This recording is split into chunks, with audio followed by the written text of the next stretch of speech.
tahaksin meenutada muinasaja rändurit, maateoorijat ja filosoofi Anaharsist, kes pärandas meile sellise mõttetera, et inimesel on üldse 3 eksistentsi. Elus, surnud ja merel.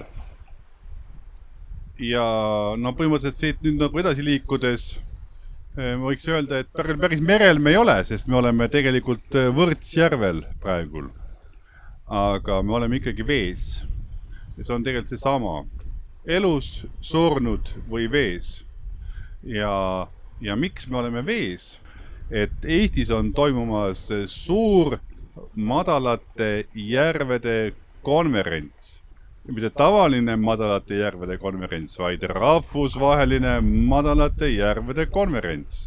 Juba sellel juunil ja Tartus.